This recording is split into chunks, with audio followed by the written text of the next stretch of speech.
Tingnan niyo mabuti yung mga laman, ha? Ay, siguraduhin niyo yung bawat flavor para hindi tayo magkamali, ha? Ma'am, dinouble check ko po yan lahat. Parang Pasko na yun. Hi, Elsa.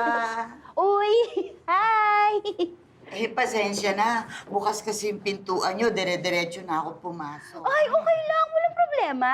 Tamang-tama. Marami kaming binake na cupcakes. Magde-deliver. Kain ka muna. Hindi naman yun na ipinunta ko dito. Ay, manghihingi po kayo ng ulam? Oh, hindi. Gusto ko lang makipagkwentuhan. Ay, bakit? May problema ba? Hindi, wala. Kaya ganyan na ang pakiramdam ko ngayon. Naiintindihan kita. Ako, may mga ganyan din minsan eh.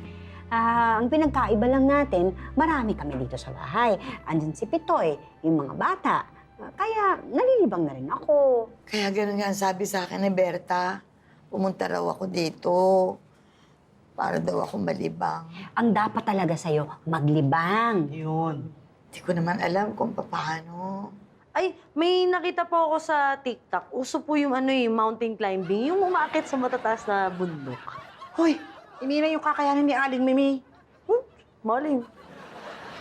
Ay, tamang-tama. Wala akong makakasamang mag-deliver. Sumama ka na sa akin, tapos maglakad-lakad tayo pagkatapos, ha? Gusto mo? Oo, sige. Oh, hintayin mo ako, magbibis lang ako, ha? Sige. Ay, Aling Mimi, sigurado po kayo na hindi po kayo manghihingi ng ulam? Ikaw naman, ang kulit-kulit mo. Di ba sinabi ko, wala nga, hindi nga ako manghihinging ulam. Tsaka isa pa, yan, mamamasyal kami. I'm sure pakakainin ako ni Elsa. At saka malamang ipagbalot pa ako ng pagkain para iuwi ko. Pwede ba yon, Elsa? Oo naman. Ito nga pala si Mr. Mercado, ang CEO ng Caring Hands Assisted Living doon sa Amerika. Mga ano yun eh, mga care centers para sa mga senior citizen. Mr. Mercado, sila yung mga empleyado natin. Good afternoon. Alam nyo, I started this business of putting up home care center para sa mga senior sa Amerika. Para personal naman na maalagaan ang mga matatanda. Merong special place sa puso ko ang mga elderly because they remind me of my parents. Ngayon, meron na kaming several branches doon at naisip kong magsimula dito sa Pilipinas. Hindi lang sa Pilipinas, ang balak ni Mr. Mercado, magtayo ng mga care center sa buong Asia. Tama. At dahil nakita ko ang magandang reputasyon ng PM Mineral, I decided to contact your company. Ay, naku, salamat sa tiwala, Mr. Mercado. Eh, sir, malapit po pala yung loob niyo sa mga may edad na. Naku, magkakasundo po kayo na Vincent.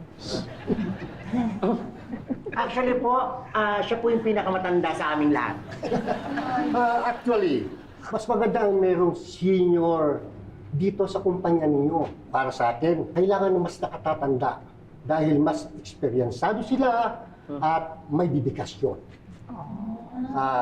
Mr. Manaloto, bukod sa kanya, ang babata pa pala ng mga empleyado nyo dito.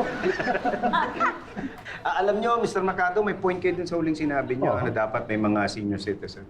Maganda pa po siguro, sama natin yan sa mga detalye na pag-uusapan natin. Sige po. Saan po tayo sa opisina? Sandali lang po, ha? Sige. Ano guys, sino sa inyo gustong mag-assist kay sir para sa presentation? Hindi mo ba nadinig? Malapit nga yung loob ni Mr. Mercado sa mga matatanda. Eh di kay Vincent! Check! Ito. Wrinkles. Hindi, may wrinkles na. Hello! Ay, Ma'am Elsa! Hello, Aling Mimi! Kamusta? Ay, napadaan lang ako. Nagdala na rin ng merienda para sa inyo. Wow, ang sarap niyan, ma'am. Salamat po. Oo, yun naman. At sinama ko si Mimi, ha? Namasyal kami. Hello! Naku, ma'am. Saktong-sakto ang dating nyo. Kasi gutom na po kami. Oy, sakto na talaga. Oh, ayan na. Halika na daw. Talagang tamang-tama. Gutom na rin ako eh. Grabe to, oh. Basta na lang sumusulpot. Iba ka talaga, sungot ka eh, no? What? Palagi naman ako nandito eh. Ikaw, anong ginagawa mo rito? Kasama ko.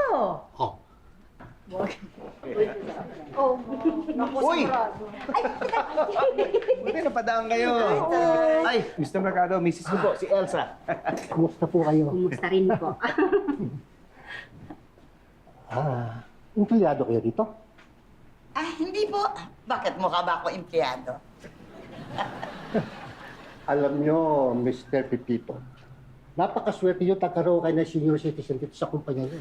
Alam nyo, mga senior citizen, eksperyensado yan. Unang-una, responsable, maaasahan, at mapagkakatiwalaan. Hey, that would be me. Excuse me. My name is Tommy. I'm a senior. Experienced, responsable, at maaasahan. Eh, yung mapagkakatiwalaan. 2 out of 3, not bad.